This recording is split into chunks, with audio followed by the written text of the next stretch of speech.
McCain-Vogel here. We are in Elizabethtown, Pennsylvania, Harvest View Barn at Hershey Farms, home of Jim Hershey. Welcome to Conservation Ag Update. Conservation Ag Update is brought to you by Yetter Farm Equipment. Hey, welcome to the show. Great to have you with us, as always. We begin in northern Kansas with 2025 Conservation Ag Operator Fellow Michael Thompson. So he's been dealing with some compaction issues in his in-rows and turn rows where there's heavy grain cart and tank traffic. Well, Michael found a solution in the form of an airway vertical tillage machine. Let's see how it works. We've been long-term no-till since 2000, and so we're starting to see just a drag in those crops that they're not doing as well. And I think a lot of it's they don't have enough air in there. There's not enough water getting into those places and enough, biology happening. So my intentions with this, we just replaced all the blades on this airway. So I'm going to put some saddle tanks on there and run some compost, dribble some compost extract behind the airway when we're running those in those high traffic areas to try to relieve some of those compaction zones and those compaction areas in the field. This would just bring some air into the mix right away, just kind of a temporary fix that we'll get back to cereal rye, hopefully more on those areas, those high traffic areas. And basically this is just a way of trying to get some of those compaction areas like where we've parked the semi or where we've loaded out. Same way with where we've had tanks or something in our fields, steel tanks and stuff where we've had a little compaction around those from where the cattle come to water. So just something that I'm trying just to see if I can alleviate some of those compaction zones without full-fledged tillage. Interesting stuff there. You can follow along with Michael throughout the growing season on no-tillfarmer.com. Well, a north central Ohio no-tiller is having a terrible time with slugs in his cereal rye soybean fields this growing season. So he asked for some help in the No-Till Farmer email discussion group. Let's see what some people said. Doug Honeck says he might want to check for copper in the soil. He read that slugs are sensitive to it. Doug tested his soil in 10-acre grids, and the test showed a 0 for copper. So he applied a product called Orbix that contains many micronutrients. H. Grant Troop checked in with several considerations. Number 1, don't use broadcast insecticide and be careful with seed-applied neonic insecticides. Both are effective at eliminating slug predators. Number 2, spread or band fertilizer over the soybean row at planting. Slugs and salt don't get along well. His third recommendation, he says, apply seed treatments to speed emergence and early growth to help outgrow the slug. 4, when able, clean the row of crop residue and cover crop to eliminate day housing for the slug population. He says slugs take cover on sunny days. Make sure they go elsewhere for protection from that sunlight. Number 5, make sure the planter is doing a positive row closure by interlocking the seed furrow sidewalls.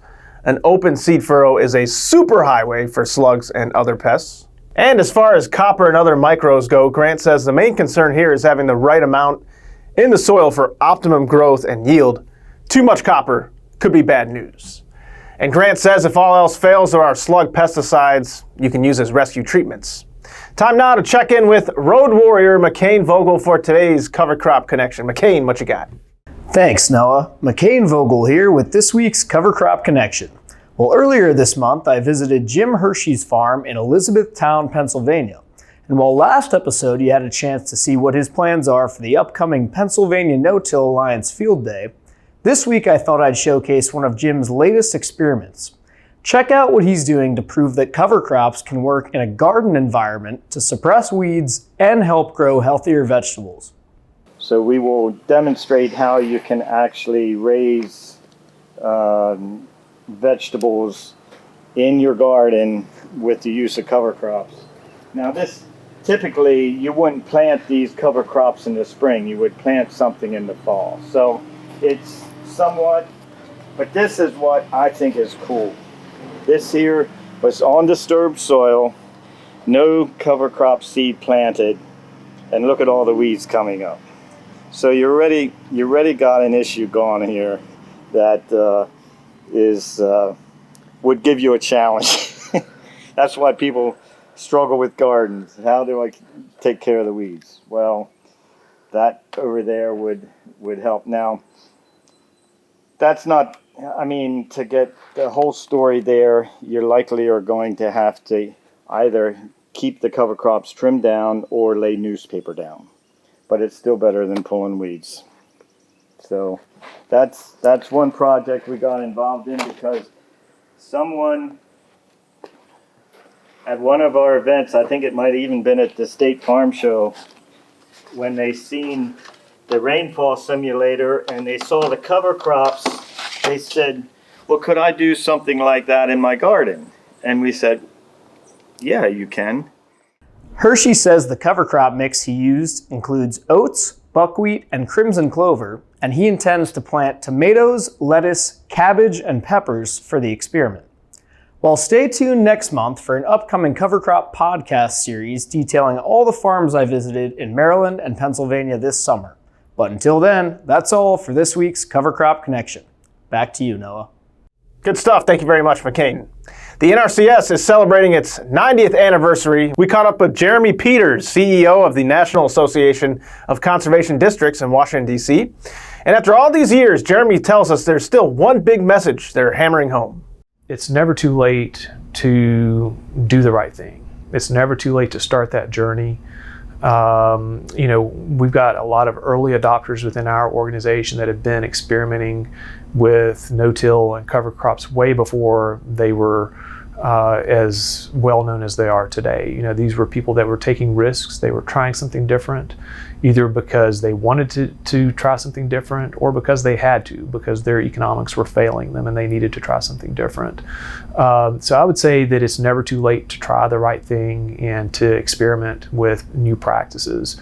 Take a portion of a field and try cover crops and see how it works. Or many conservation districts offer no-till drills for rent. You don't have to invest in the equipment necessarily and have that big capital expense, but you can rent a no-till drill from a local conservation district and give it a try for a season and see how no-till works on your operation. From D.C. to Cottage Grove, Minnesota now, where farmers and dealers gathered for the grand opening of the Horsch AgTech building. They had a front row seat to some big equipment reveals, including a massive 90-foot planter and a huge air seeder cart that they're calling the biggest one on the market. Lucas Horsch, CEO of Horsch North America, says it's all about becoming more productive and overcoming all those labor challenges that so many farmers seem to be dealing with today. In the ag industry, we are lacking more and more people.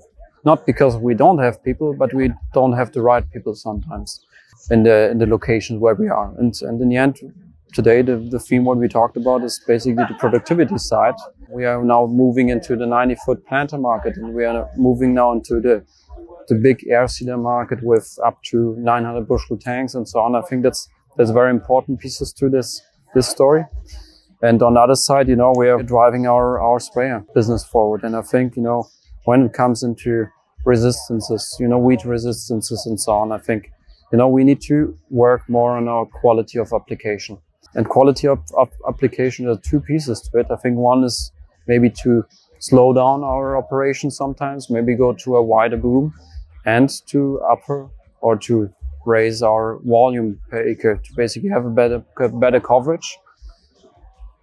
I'm not disagreeing that you can go with low volumes and you can have the right tip to have this low volume when the conditions are right. But, with all the climate what we have today, we don't have always the perfect conditions.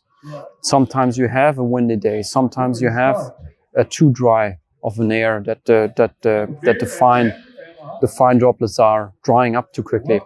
Big thanks to Lucas for taking the time to talk with us at their big event.